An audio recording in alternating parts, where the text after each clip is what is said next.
Muy buenas tardes, estimados televidentes y radiovidentes. Comenzamos la semana mirando a importantes temas nacionales. Tendremos durante 3 días consecutivos mesas redondas destinadas a temas de interés nacional, especialmente relacionados con el sector de la economía cubana. Hoy estaremos hablando sobre salarios, el incremento salarial en el sector presupuestado y cómo marcha ese proceso. Mañana estaremos refiriéndonos al trabajo de la Contraloría General de la República y el miércoles tendremos con nosotros al ministro de Economía de nuestro país. Pero comenzamos hoy, pues hablando, como decíamos, del proceso de incremento salarial en el país, en el sector presupuestado, cómo marcha ese proceso, y tengo el placer de que nos esté acompañando esta tarde en nuestra mesa redonda la compañera Margarita González Fernández, ministra de Trabajo y Seguridad Social de nuestro país. Bienvenida, Margarita. Y también nos está acompañando Lourdes Rodríguez Ruiz, viceministra de Finanzas y Precios, con quien también estaremos intercambiando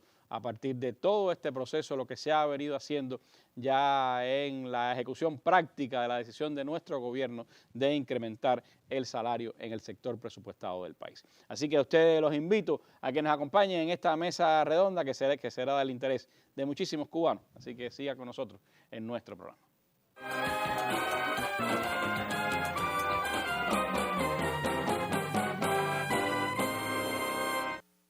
Y antes de entrar en el tema de nuestra mesa redonda de hoy, vayamos, como es casi habitual en nuestros programas, a la sección La Noticia del Día.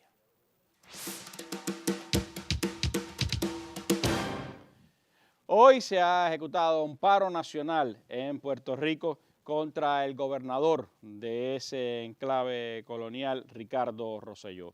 Según las informaciones que reflejan los medios de comunicación, en este caso Cuba Debate, decenas de miles de manifestantes encabezados por artistas y deportistas puertorriqueños exigieron este lunes una vez más la renuncia del gobernador de la isla, Ricardo Rosselló, por el escándalo político desatado por su implicación en un polémico chat privado. La jornada, que coincide con el paro nacional, estuvo precedida por una lluvia torrencial que no interrumpió las marchas. Artistas conocidos como Ricky Martin, Residente, Olga Tañón, entre otros, demostraron nuevamente con su presencia que se han convertido en virtuales líderes de la población puertorriqueña en estas protestas de rechazo al mandatario. Los asistentes han pedido la renuncia de Rosselló por su participación junto a otros miembros de su círculo íntimo en el gobierno, en un chat en el cual se mofan y se burlan de periodistas, artistas y políticos puertorriqueños. Tras marchar por el Expreso Las Américas, una de las principales vías del área de San Juan, el boxeador Tito Trinidad y cantantes de la isla como Pedro Capó y Kenny García reiteraron sobre un escenario su petición de dimisión del gobernador. Residente, ex integrante de Calle 13, dijo que lo ocurrido hoy es muy bonito y advirtió que las protestas continuarán hasta que renuncie el gobernador, quien ayer advirtió que no lo hará, aunque sí anunció que no se presentará a la reelección en el 2020 y que renunciaba a la presidencia del Partido Nuevo Progresista.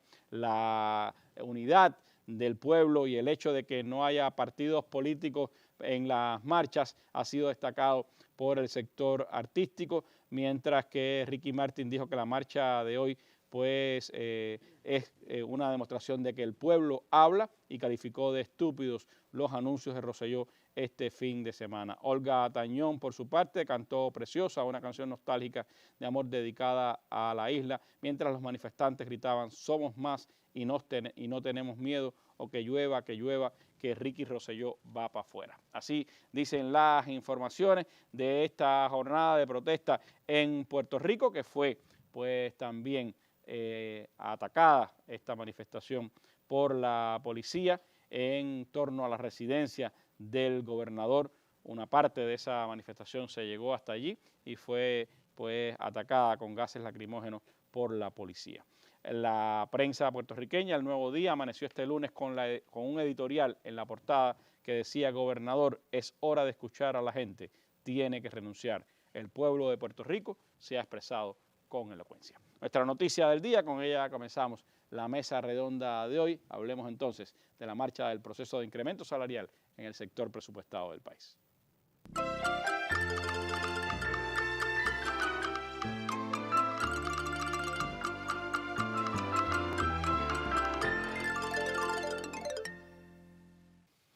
Bueno, hace par de semanas nuestra mesa redonda tuvo 2 sesiones dedicadas a la información sobre la decisión de nuestro gobierno de incrementar el salario en el sector presupuestado.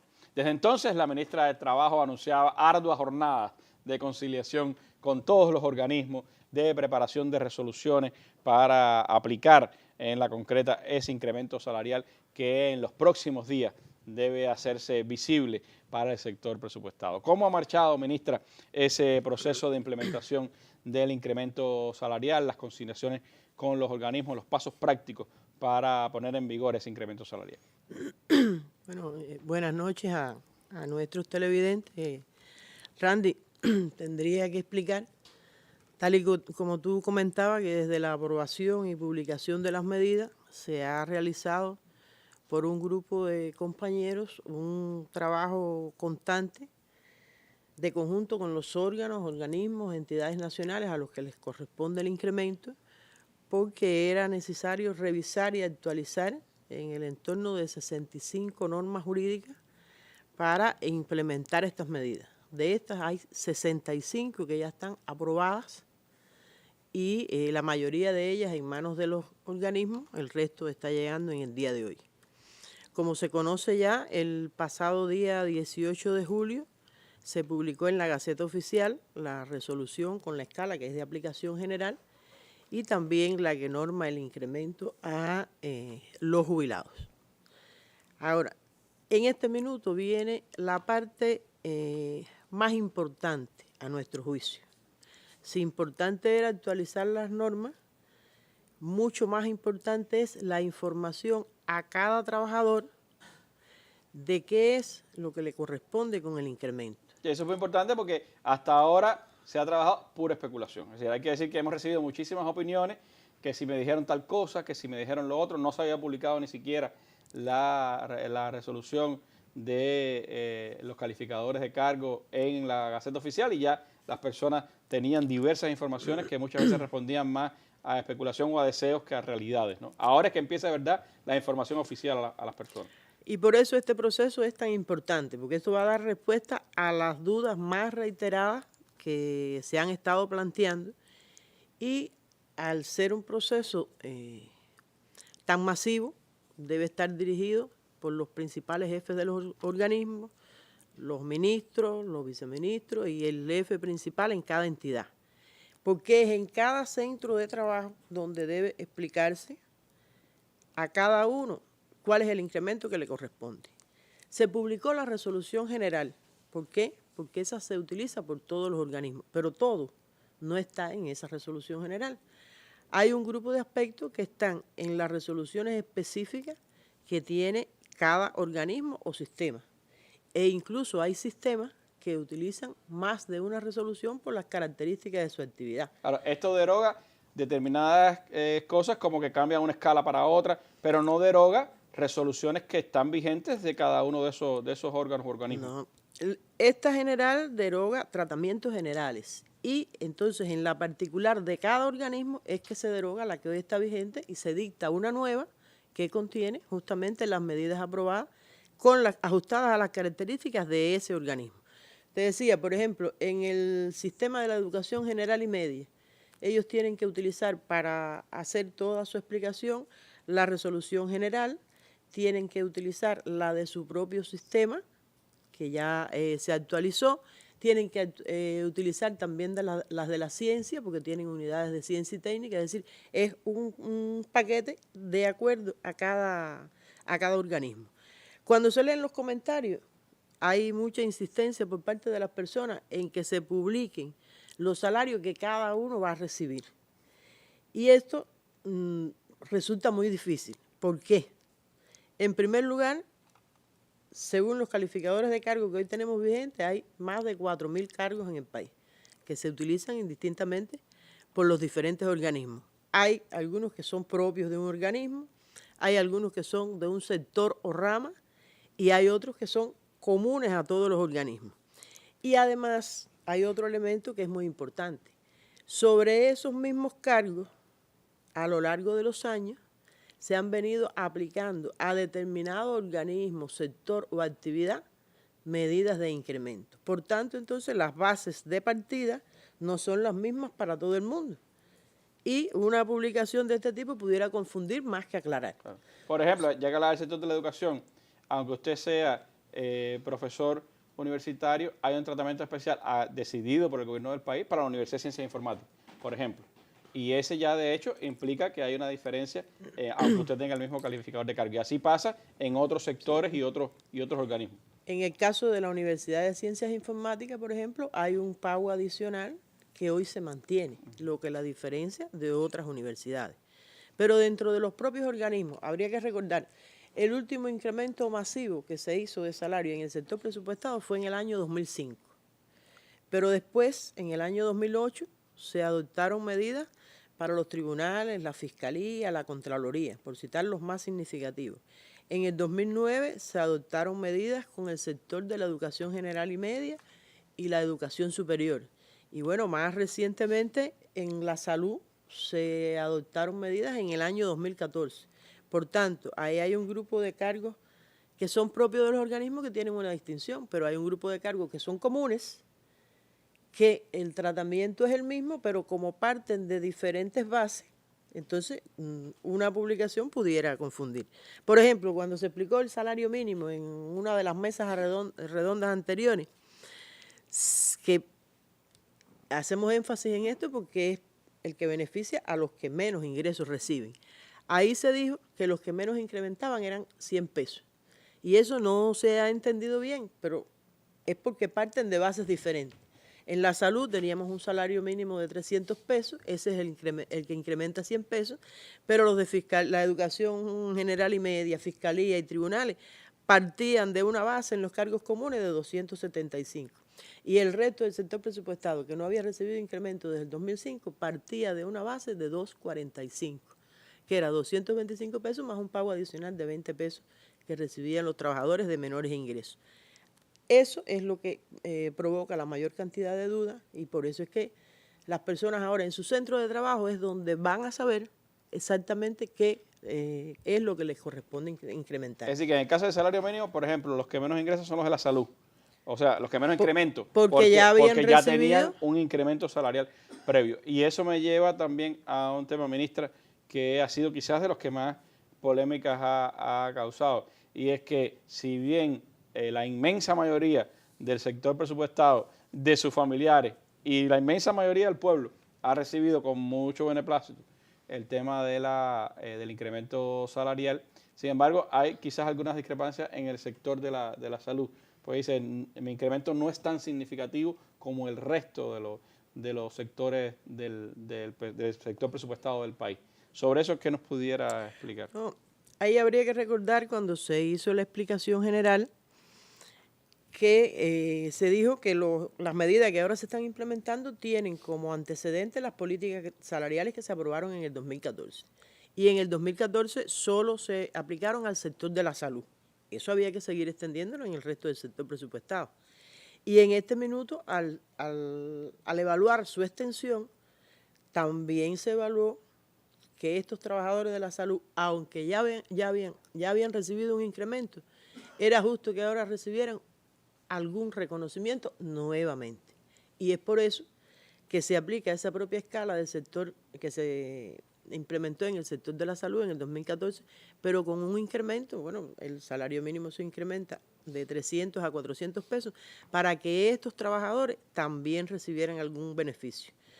Nosotros nos remontamos al 2014. En el 2014 el incremento medio de salario por trabajador fue de 300 pesos. Y este incremento que se está aplicando ahora, el incremento medio es de 100 pesos. Por tanto, salud no queda atrás con respecto al resto del sector presupuestado, donde, como ya se explicó, el incremento medio fue de 400 pesos. Ellos recibieron una parte en el 2014, que fue la más significativa, y ahora reciben otro beneficio que no es tan grande porque, repito, ya tenían un adelanto significativo en el 2014. Y ahora de lo que se trata es de poner al sector presupuestado en igualdad de condiciones hasta donde se ha podido, porque también reiterar, todavía hay duda de si el incremento comprende o no a todos los trabajadores del sector presupuestado. Es así, se reconoce todo el sector presupuestado. Ahora, hay un tema que también hay que reiterar. Esto es un incremento salarial. Esto no resuelve todos los problemas que tenemos acumulados en el salario, desde el punto de vista de dispersión, de pagos adicionales, de diferentes tratamientos aplicados totalmente justos, pero en determinados momentos que lo que han ido es distorsionando la política salarial. Y que, como se explicó incluso por el presidente de los consejos de Estado y ministros, en el momento en que se creen las condiciones, que se aplique la reforma, bueno, todas estas incongruencias que hoy no han podido ser resueltas tendrán una respuesta oportuna. Siempre, como usted explicó en algún momento, se parte de la base salarial que hoy tiene ese trabajador. Es decir, no se resuelve todo el problema de la pirámide ni de las distorsiones que hay en el sistema salarial. Se es más justo con determinadas profesiones, sectores, etcétera, que habían quedado postergados, pero no resuelve todos los problemas que el sistema salarial tiene. Puede decirse que este es un primer paso en el inicio del ordenamiento salarial en el sector presupuestado. Hoy no se resuelven todas las incongruencias que hay y todos los problemas que a lo largo de los años, por razones totalmente justificadas y que en su momento se han explicado, no se han podido resolver. Usted hablaba del tema de la educación y recuerdo que con mucha insistencia, bueno, fue uno de los sectores que más beneficio obtuvo y que más también repercusión tuvo su incremento salarial, pero que también más preocupación tenía porque era el que más cerca supuestamente iba a tener el incremento dado el fin de curso en las escuelas. ¿Cómo fue ese proceso que, como usted decía, lleva varias resoluciones, no solo una para la educación, y si se logró, bueno, pues tener al menos a tiempo antes de que finalizara el curso esta resolución para la educación cubana? Todas las resoluciones que tienen que ver con educación se encontraban listas en diferentes momentos de la semana pasada.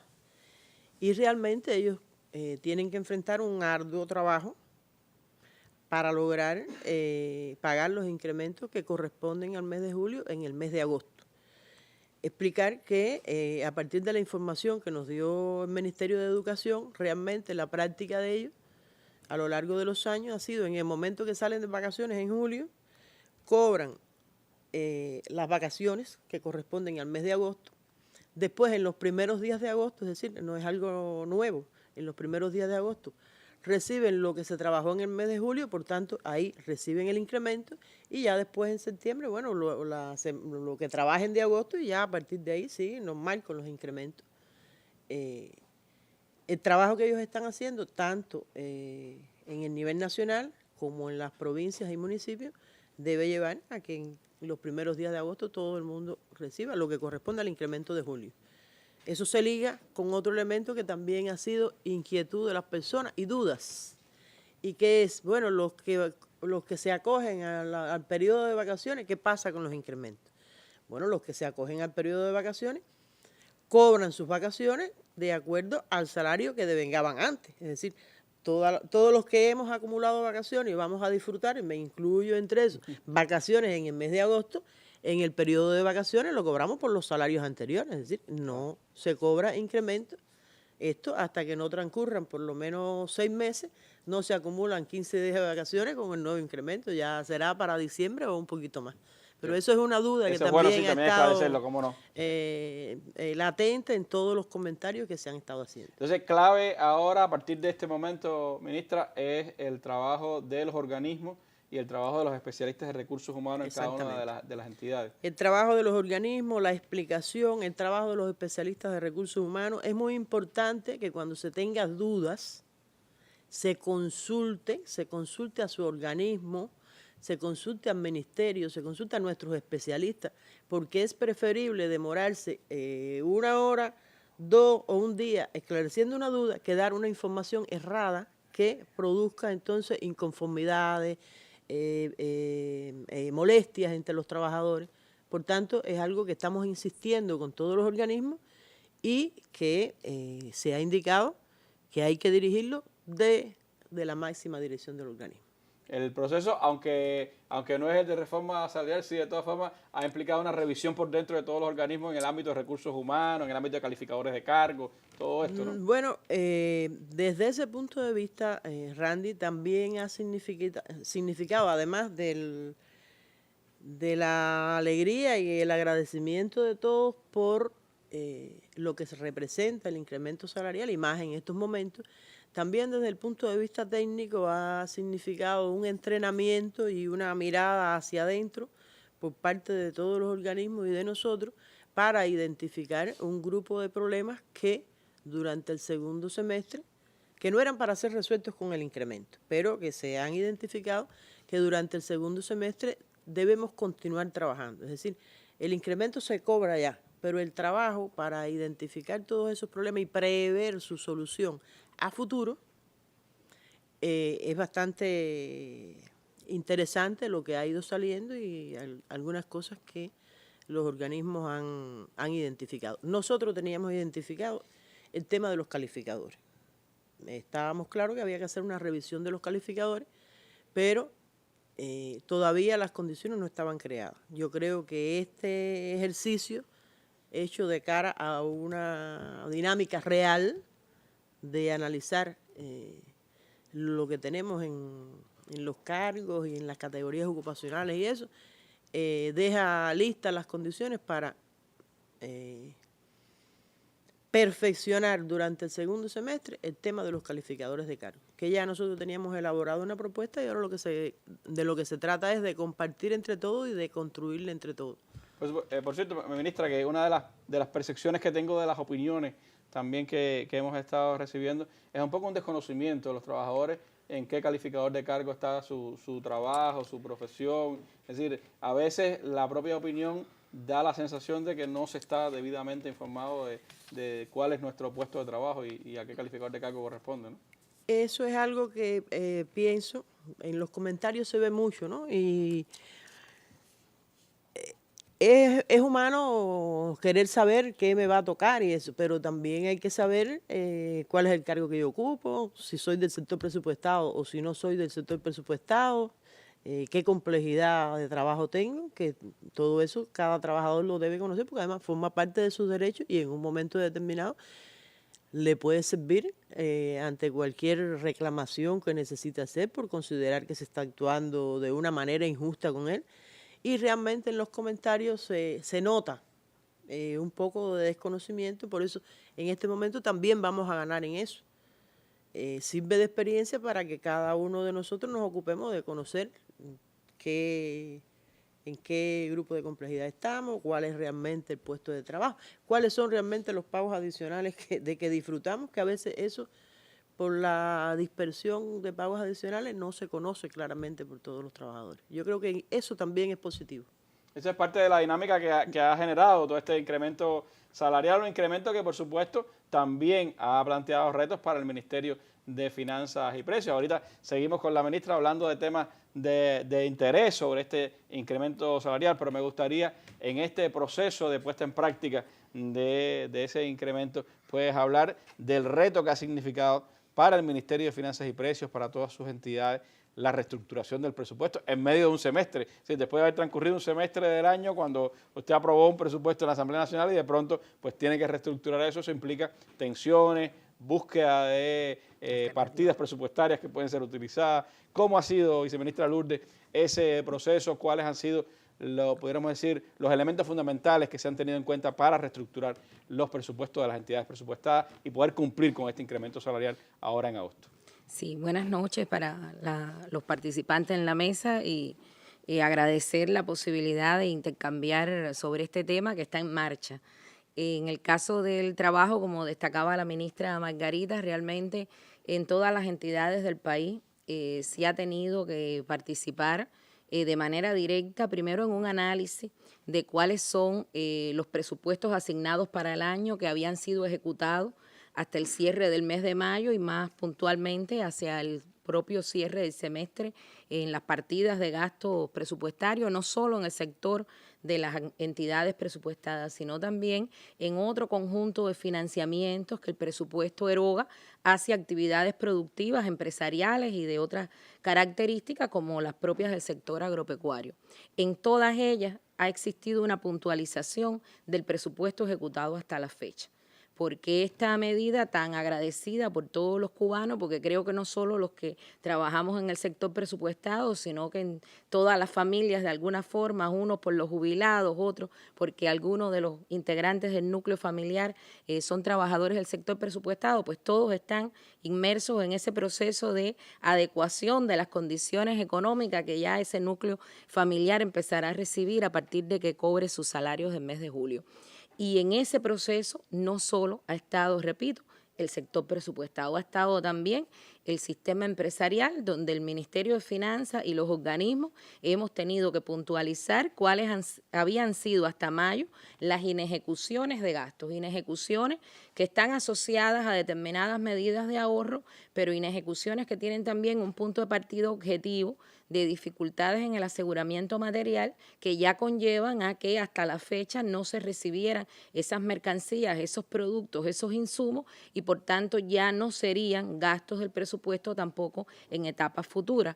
Este proceso de evaluación de lo ahorrado y de otras medidas de inejecución del gasto se puntualizó con todo el sector productivo para poder razonar cuáles serían los financiamientos necesarios para respaldar las actividades productivas que tienen financiamientos desde el presupuesto y se hizo allí también un ajuste que viene a favorecer los recursos necesarios para respaldar el pago del salario del sector presupuestado. Quiero destacar esto porque en el caso del presupuesto no ha sido solamente la participación del sector presupuestado, sino también del sector productivo que ha tenido estos análisis, estas adecuaciones para llegar a la estimación del cierre del año.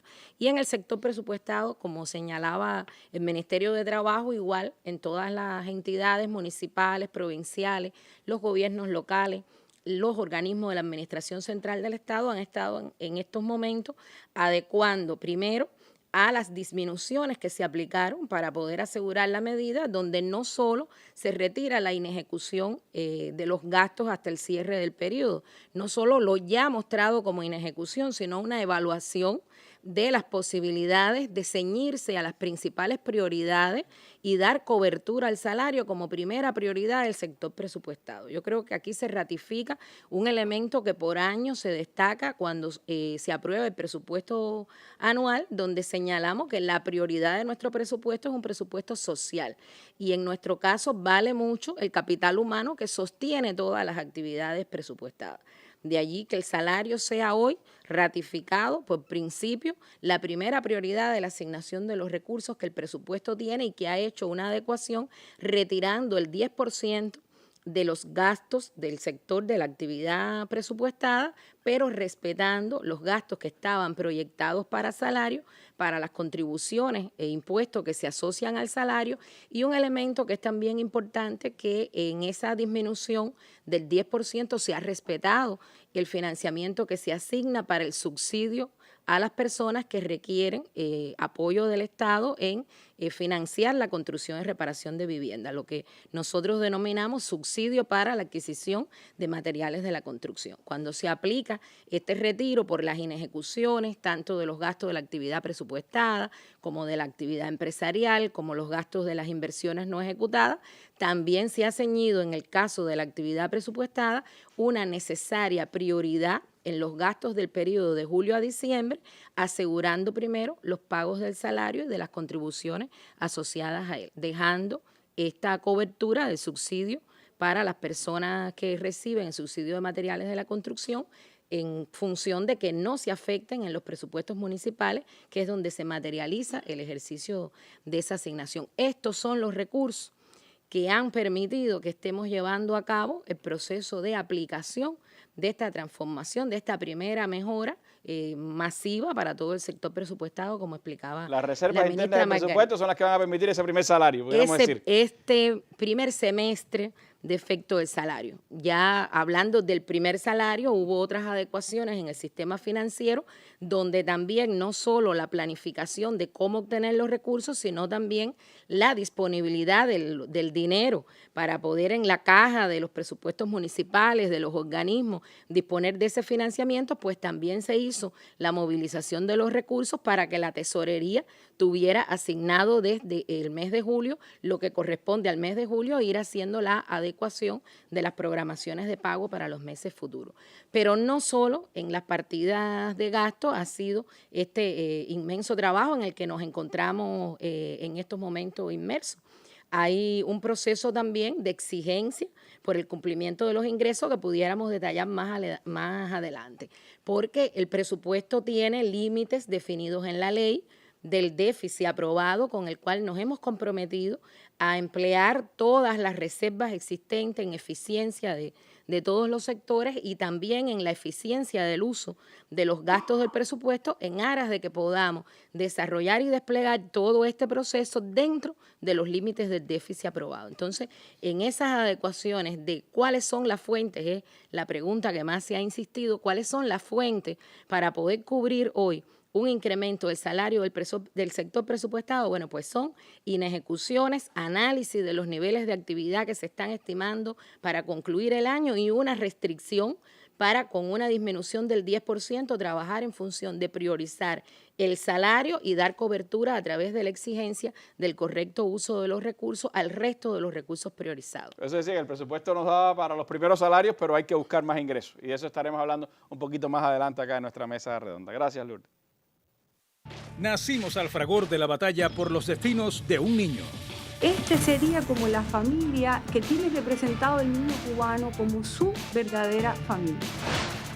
Crecimos desde la idea y el aliento de Fidel.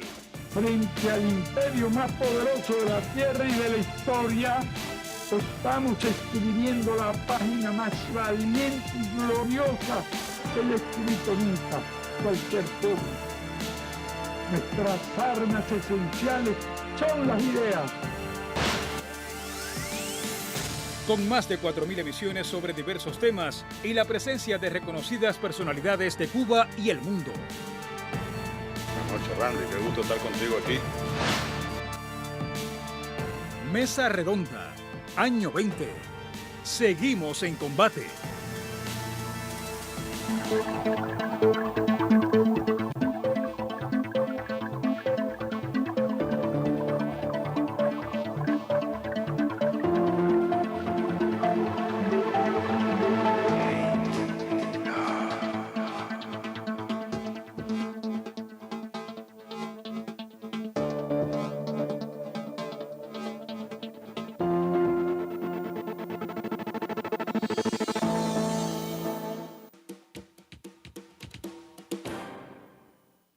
Bueno, ya la ministra del Trabajo ha firmado las 65 resoluciones que norman 60 resoluciones que norman todo el proceso de incremento salarial en el sector presupuestado y ha comenzado ya el proceso de información a través de los organismos a cada una de sus entidades. Pero me gustaría entonces recordar, ministra, cuáles son los conceptos fundamentales de este incremento salarial, hacia dónde apuntan los principales incrementos y también los conceptos que se han manejado para este incremento salarial. Bueno, Randy, como se explicó en las mesas anteriores, este incremento, el principal concepto que tiene es potencial el salario escala, la complejidad del trabajo.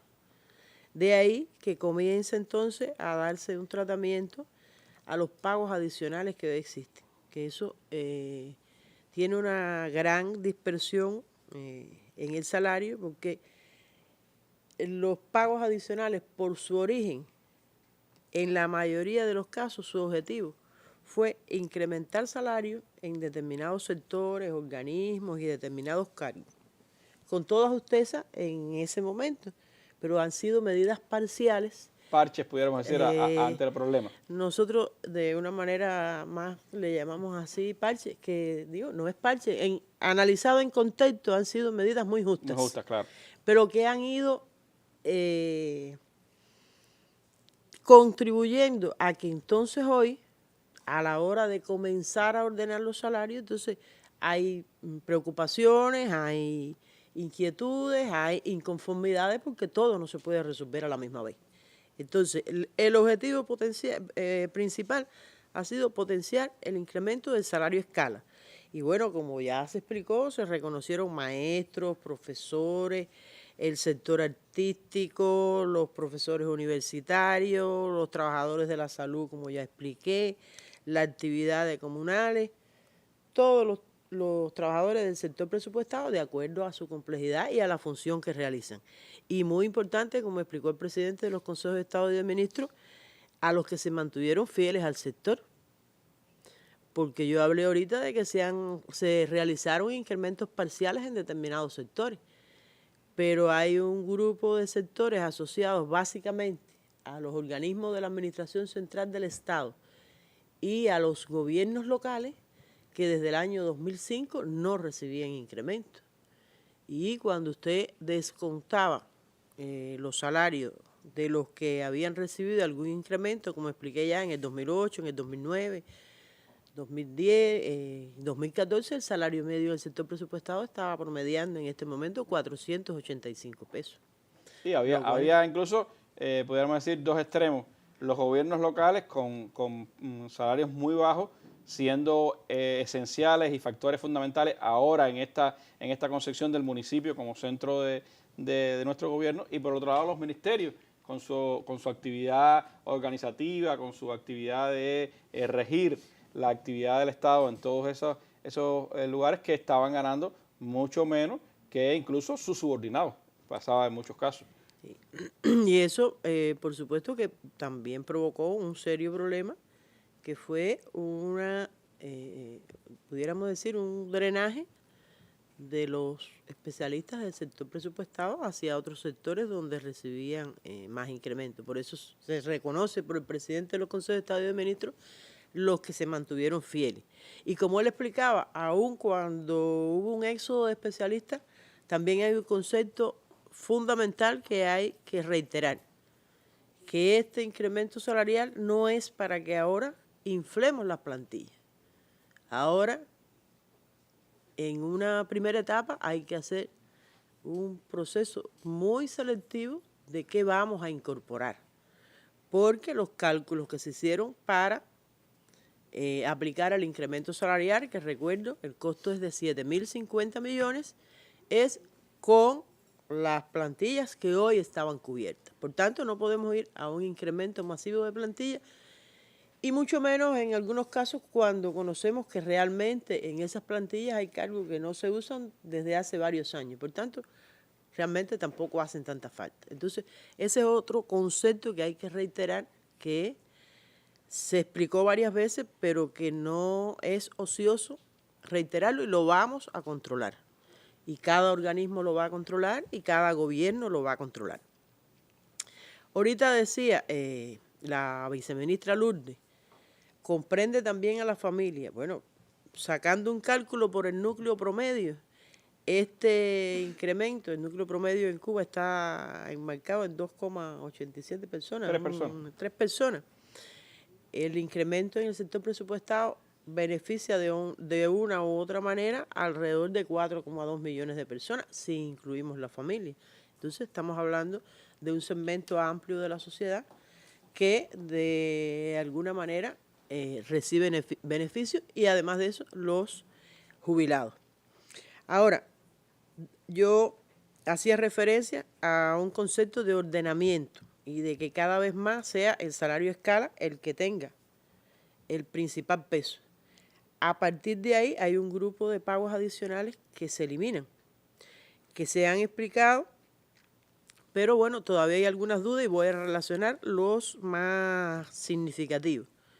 Había un concepto de pagar por ocupar cargos de dirección en los sectores de la educación general y media y los sectores y el sector de la educación superior, que se elimina, pero este se elimina para bien, porque realmente lo que hace es poner en orden ahí la pirámide, diríamos, desde el punto de vista de los cargos de dirección, y que los cargos de dirección eso viene en el salario, ¿no? Se remuneren no es como una cosa por aparte. La responsabilidad y no por la categoría que tenga el profesor, y esto también sucede en el sector de la investigación, no por la categoría que tenga el profesor o la categoría que tenga el investigador, y además un pago adicional. Entonces, eso pone orden y también reconoce el salario en los cargos de dirección en el sector de la educación y educación general y media y educación superior.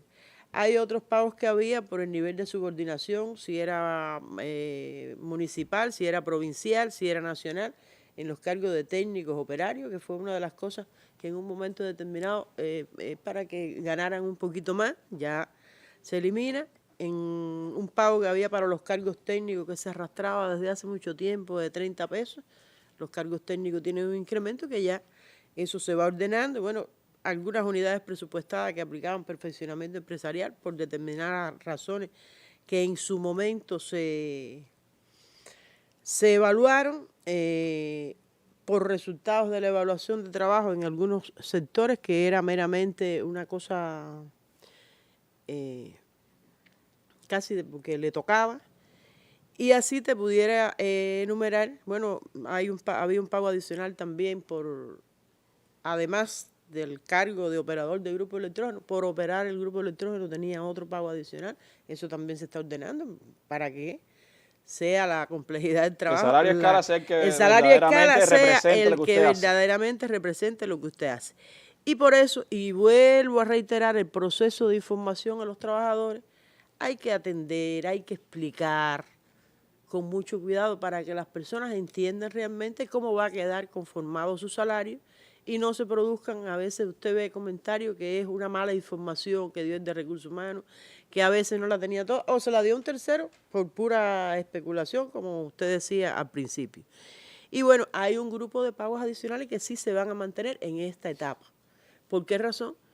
Porque la cuantía de los incrementos, aun cuando es significativa, porque es incluso superior al incremento que se hizo en el año 2005 para todo el sector presupuestado, pero de todas formas, para no afectar un grupo de trabajadores, se decidió en los sectores que se aplica el pago por años de servicio, lo más conocido por antigüedad, que se mantenga. En el caso de los docentes de la educación general y media que reciben un pago al final del curso por los resultados de la evaluación, también se mantiene. En el caso de los centros de investigación, el pago por proyecto, hasta que se implemente una política que ya se aprobó para este sector, se mantiene. Un grupo de cargos que tienen pagos por certificación internacional se mantienen. Un grupo de entidades que tienen pagos por encima de 100 pesos, pagos adicionales, estos se le mantuvieron a todos los que están en determinados grupos de complejidad, hasta el grupo de complejidad 12, porque si no, entonces no iban a percibir el efecto del incremento. Es decir, todos estos elementos se fueron teniendo en cuenta para que fueran dos conceptos: ir ordenando el salario, pero también que la gente perciba el beneficio del incremento, si no, no iba a tener sentido. Ese es el caso del pago adicional de la UCI, que se mantiene porque es un pago significativo, y en este momento, si usted lo retira, no ven el beneficio del incremento. Bueno, las categorías de máster y el grado científico de doctor, que esas se mantienen y no van a tener variación. Las condiciones anormales de trabajo siempre se mantendrán en determinados cargos y actividades por las características del trabajo que se realiza. Y hay un pago que se estaba aplicando en el Ministerio de Educación General y Media a partir del déficit de profesores, que se le llama por sobrecarga docente, que se va a mantener en la medida en que no se completen las plantillas. Es decir, por cierto, una de las buenas noticias que ha habido es que alrededor de 5.000 maestros, un poco más, están pidiendo retornar a las aulas, y va a ayudar a reducir ese déficit de 6% que anunciaba la ministra Villa para empezar el curso que viene. Justamente, entonces, a partir de la reincorporación de este personal docente, se irá reduciendo el pago por sobrecarga, que además fue una medida que tuvo que adoptarse para cubrir la falta de docentes, pero que no es correcta mantener. Había algunas dudas, ministra, con el tema de algunas entidades presupuestadas que sus trabajadores reciben algún pago adicional en CUC. ¿Eso se retira, se mantiene? Los pagos adicionales en CUC, aquel que los recibe en el sector presupuestado en estos momentos, eso no se toca. Es decir, se continúan recibiendo como hasta hoy no tienen ninguna variación. Y yo leí 2 o 3 opiniones que decían, bueno, pero ahora la estimulación en CUC y no, la estimulación, aquí no estamos hablando de estimulación en CUC. Ojalá y pudiéramos estar hablando ya, porque fuera más ordenamiento, porque ese es otro elemento, no tanto en el sector presupuestado como en el sistema empresarial, que también trae deformaciones y que las personas a veces no entienden completamente y es difícil porque también se fueron aprobando puntualmente en determinados sectores, repito, con total justificación en el momento que se aprobaron, porque eso añade todavía más dificultad y más complejidades a la hora de poder ordenar el salario. Y bueno, hay un grupo de tratamientos generales que todavía siguen surgiendo dudas, Randy, que comento muy rápido. Los jubilados que están contratados tienen derecho al incremento, no por el cargo en que estén contratados. El que esté contratado a tiempo parcial en una entidad tiene derecho a recibir el salario del cargo en que esté, con incremento y todo, de acuerdo a las horas que trabaje. Las personas, las mujeres que están de licencia de maternidad, bueno, esas cobraron su licencia de maternidad por lo que tenían acumulado. Cuando se incorporen a su puesto de trabajo, comienzan a recibir el nuevo salario incrementado. Lo mismo sucede con los de certificado médico. El que está de certificado médico está cobrando por el promedio del salario anterior. Cuando se incorpora a su puesto, recibe el salario incrementado. El que tenga pluriempleo, en dependencia del cargo que esté contratado y las horas que tenga contratadas, recibe también los incrementos del cargo en los 2 salarios. Ya hablé de las vacaciones. Los recién graduados en servicio social que no ocupan cargo, porque por lo que establece el código y el reglamento hoy, pueden ocupar el cargo directamente. Pero los que no ocupan cargo, en la resolución general que se publicó el 18 de julio, tienen el tratamiento salarial establecido. En este caso, que el de nivel superior recibe 865 pesos y el de nivel medio superior, 510 mientras estén sin ocupar plaza. Y una duda que vi hoy en los comentarios que estaba referida a los colaboradores. Los colaboradores que están cumpliendo misión y por la legislación tienen establecido el pago de salario en Cuba, también reciben este incremento de salario. En eso, en el sector de la salud hay varios. Es decir, no hay distinción, siempre que por la legislación que están cumpliendo la colaboración tengan establecido eso, también lo reciben. Son las dudas más generales que hemos estado recibiendo y a partir de la lectura de los comentarios. Gracias, ministra, por estas precisiones, que creo que son importantes. Recuerden de todas formas las especificidades en cada uno de los lugares, porque son muchos calificadores de cargo y muchas maneras diferentes incluso de enfocar los salarios en cada uno de los organismos. Pero se ha trabajado para redistribuir el presupuesto, que ese dinero esté listo para los primeros días de agosto, podérselo pagar a todos los trabajadores, pero hace falta más. Y sobre eso quisiera, Lourdes, que nos comentara cómo se trabaja para captar más ingresos, para que no se escape ningún tributo que haya habido que pagar y no se ha pagado, para que el presupuesto tenga muchos más ingresos frente a esta erogación de 7.000 millones de pesos que habrá que hacer. Sí, bueno, explicábamos que es una tarea que está en marcha y dentro de ella las modificaciones presupuestarias, tanto retirando los ajustes que se hicieron a los organismos, consejos de administración, entidades nacionales, como las asignaciones de los incrementos de salario acorde a la puntualización que se realizara por el Ministerio de Trabajo con cada uno de los organismos, ya están ejecutadas y están disponibles en todos los organismos y consejos de administración. Y en igual tiempo hemos estado insistiendo en todo un conjunto de tareas que se despliegan desde el Ministerio de Finanzas, las direcciones provinciales y municipales de Finanzas y la Oficina de la Administración Tributaria en función de lograr cumplir y sobrecumplir los 60.000 millones de pesos de ingresos y aportes al presupuesto que tenemos obligados a cumplir por la ley aprobada en el presupuesto de este año. Dentro de esos matices hay múltiples esfuerzos en función de que no se deje de cobrar ninguna de las deudas que tenemos hoy determinadas, enfrentar la indisciplina en el pago de los tributos, el trabajo a nivel de cada uno de los municipios y en las provincias, tanto la ONA como todos los factores, está en función de que la disciplina de pago sea tanto de las entidades estatales como del sector no estatal de la economía, para lograr con la disciplina la obligación que todos los contribuyentes tienen, que siempre la han tenido desde sus obligaciones con el presupuesto del Estado, pero hoy para dar curso a garantizar el cumplimiento de esta importante tarea de respuesta al incremento salarial del sector presupuestado.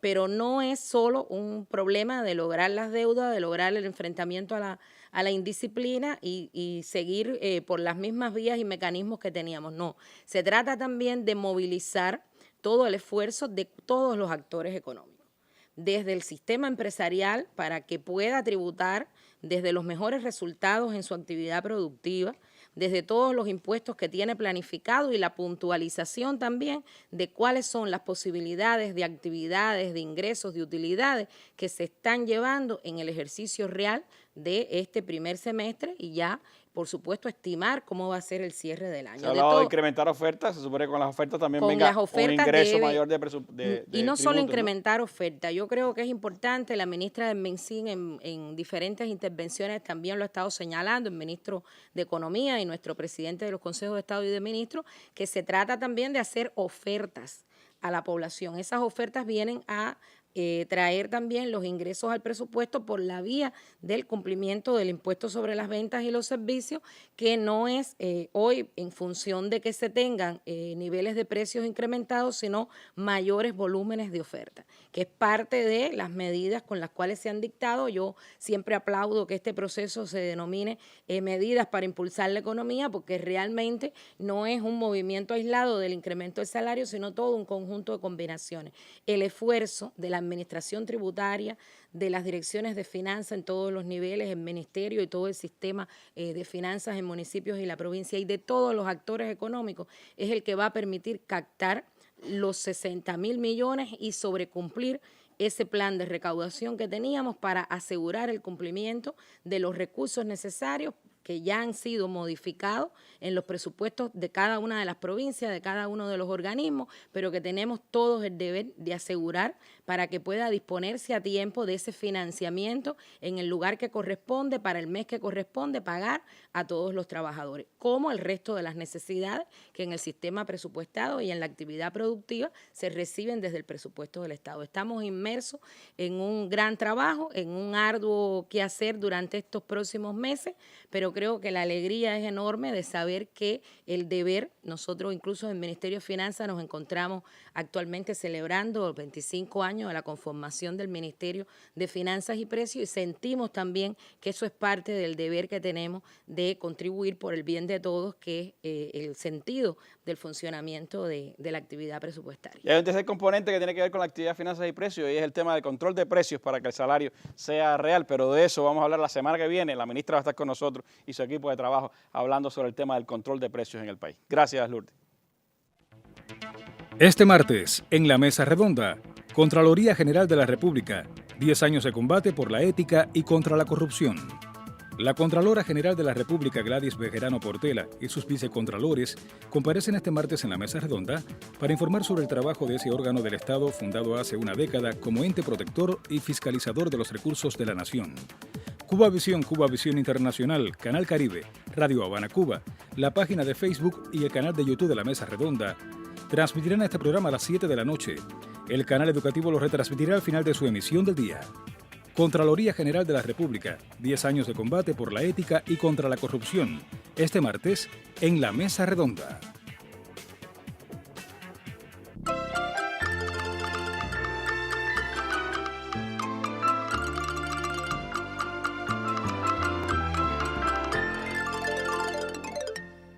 Bueno, me quedan poquitos minutos y quisiera que en esos que me quedan la ministra Margarita nos hiciera algunas precisiones sobre el tema de las pensiones a los jubilados y las precisiones que quisiera transmitirle a ese importante sector de nuestra sociedad. Bueno, Randy, como expliqué al principio, en la Gaceta Oficial también el pasado 18 de julio se publicó la resolución 16, que es la que establece el incremento de las pensiones de los jubilados. Este incremento, bueno, ahorita en los salarios yo recordaba la historia de los incrementos. Este incremento es prácticamente el cuarto en los últimos años. Se hizo un incremento en el 2005 junto con los salarios. Se hizo otro incremento en el 2008, cuando salieron los sectores de tribunales y fiscalía. también se incrementaron las pensiones. En noviembre del 2018 se incrementó la pensión mínima y ahora en el 2019 hay un nuevo incremento que comprende todas las pensiones inferiores a 500 pesos. Ahora, hay una duda que se ha suscitado y es porque hay dos cuantías de 242.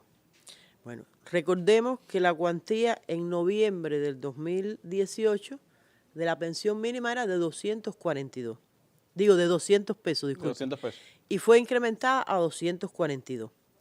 Y ahora, al evaluar este incremento, como en ese segmento hay una cantidad de personas y son los que menos reciben, se valoró incrementar nuevamente la pensión que se había movido en noviembre hasta 280 pesos.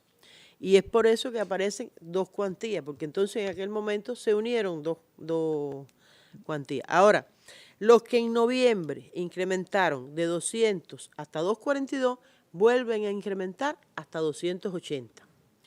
Y los que recibían 242 en noviembre, que se quedaron ahí, son los que incrementan hasta 300 pesos. Entonces, se han suscitado dudas en ese tema y por eso quería... El que subió en noviembre, ahora sube hasta 280. Sube hasta 280. El que ya tenía 242 desde antes, sube a ahora 300. Sube a 300. Y bueno, así los de 12, como ya expliqué, los de 270 suben a 320, de 305 a 350 aparece en la resolución la gradación. Ahora, aquí es también importante recordar y reiterar que este es un proceso masivo. Estamos en estos momentos inmersos, además de la revisión de todas las resoluciones, en un proceso de impresión de las chequeras, las que deben entregarse a más de 900,000 pensionados antes del 14 de agosto. Entonces, el 14 de agosto comienza el pago adelantado del mes de septiembre. Este es otro concepto que hay que tener en cuenta en el caso de los jubilados. Ellos cobran mes adelantado y ya en la de agosto, que recibirían la pensión del mes de septiembre, tendrían la pensión incrementada más el incremento que correspondió al mes de agosto y el incremento que correspondió al mes de julio, porque la medida se hace efectiva a partir del mes de julio. Por tanto, nosotros entre el 1 y el 14 de agosto estaremos en un proceso masivo en todo el país, como se ha hecho en otras oportunidades. Ya los jubilados tienen experiencia en esto. Cualquier duda, preocupación en las direcciones municipales de las filiales del linaje en nuestra provincia, se pueden esclarecer o contactando directamente con las filiales de linaje de la provincia e incluso con la Dirección General de Linaje en el Ministerio, y serían atendidas cualquier inquietud que tengan. Los más de 900,000 que lo reciben por chequera, los que lo tienen por tarjeta Los magnética. que lo tienen por tarjeta magnética lo reciben directamente en su tarjeta magnética, y ese es un proceso que también estamos tratando de potenciar para que realmente se puedan ahorrar molestias los jubilados de tener que ir a recoger la chequera y determinadas molestias. Ese es un tema que estaremos en algún momento abordando para hacerlo un poco más masivo y potenciar el uso de estos medios electrónicos en este segmento de la sociedad. A partir del 14 de agosto los jubilados estarán recibiendo ya todo ese tendrán incremento. sus incrementos. Bueno, muchísimas gracias, ministra. Gracias a la viceministra Lourdes también por haber compartido con nosotros, haber ampliado en conocimiento sobre este proceso que está en marcha en todo el país. Ya están listas las resoluciones, comienza toda la etapa informativa y a principios de agosto todos los ciudadanos cubanos que trabajan en el sector presupuestado estarán recibiendo este incremento salarial acordado por nuestro gobierno a finales de junio y puesto en práctica ya en todo el territorio nacional. Muchas gracias por sus informaciones y mañana nos vemos en una nueva mesa redonda con la Contralora General de la República. Muy buenas noches.